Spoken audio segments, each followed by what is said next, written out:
Well, Dave, we're here at the Rigs and Techniques bench, and Yeah.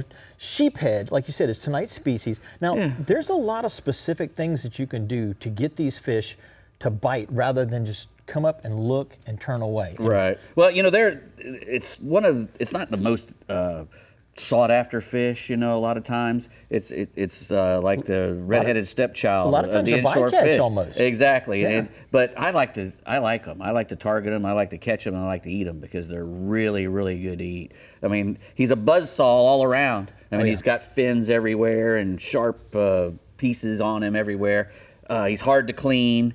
Giant scales. I mean, there's a lot to him that he's a pain in the butt. But when you get those fillets, you're going, he's worth it. Once you get through that tough outer coat, you get to that nice white meat inside. It's worth it And in the wintertime is when they, we're at the tail end of their season right now. Chad was talking about him last week. That's why I wanted to talk about him. I wasn't here. But you can still catch them right now. You can catch them all year round. Well, with these late between cold February fronts. And March, exactly. Yeah. Between February and March is when they really gang up in big piles in that spawning aggregation. They get very aggressive and eat and eat and eat. You can find a spot and catch 20 or 30 in a good spot. Yep. And what you're wanting to do, they're called a sheephead.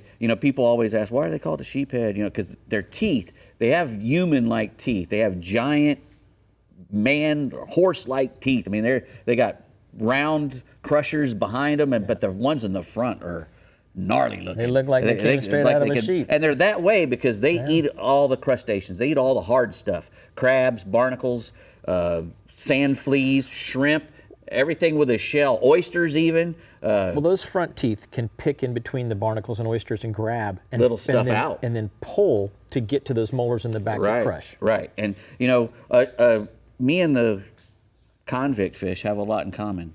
We both have never met a crustacean that they didn't like. Well, that's I love to eat them, and they do too. They do too. So that's why we're going to use them for bait. Yeah. You really can't. You can catch these on a lure every once in a while. You can catch them on fish bites all the time. That's the only artificial I would ever use to target them with. Yeah. But every once in a while you'll get lucky and catch one on a jig or something. Let's talk about some rigs that we need to use. Okay. Well, we're going to be using.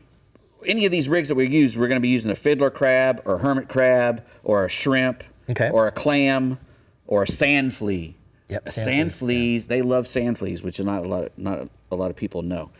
But when we're going to use one of these rigs, we're talking about a rig that'll try to keep as much weight on the rig and the hook as possible, so that when this is in the water column and this is on the bottom, I can feel anything that happens. I want to keep my line tight, and I can feel anything that happens on this little tag. Sometimes I'll shorten this tag to be really, really small because I want it closer to this main line, because if I have too much of this, he can swim around with it and maybe not, I won't feel it maybe.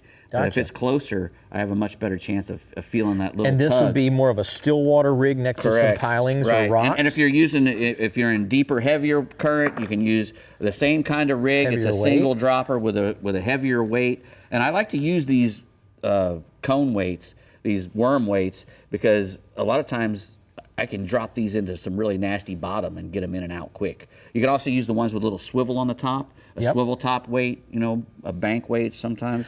Well, this is an interesting rig that you made here, and the reason I like this is you just tied a little loop in the bottom of it. Right. It's not actually tied. Right. It just has a very, very tiny loop with a knot. So if that gets down in the crap, and I want to get my rig back, you can just pop it right out, and then you drop the weight and you get your entire rig back without having to re-rig the whole rig. That's fantastic. Yeah, it works good because you're going to be fishing around bridges and jetties and hard, rocky stuff. And as soon as one of these big, broad-sided fish gets on, they're going to head for the. Now, what about a guy who's fishing over the top of some oysters or some rocks that are partially submerged? Well, because you've got a float rig. Well, Chad was talking last week about how they're catching a lot of them around the pilings and stuff around the intercoastal waterways and marinas and stuff like that. Where there's a lot of pilings, there's going to be a lot of sheephead because they're after those barnacles and shrimp and stuff. Exactly. And so you can use a fish bites on a popping cork. It stays, it doesn't go all the way to the bottom, but it stays in the,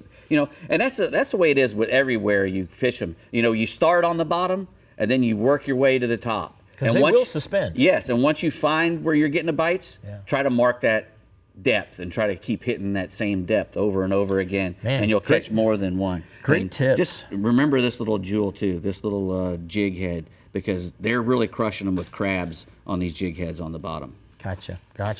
Well, all great rigs. I'll tell you what, let's go find out where we can go use them next, Brie. Great, gentlemen. I learned a lot as well. All right.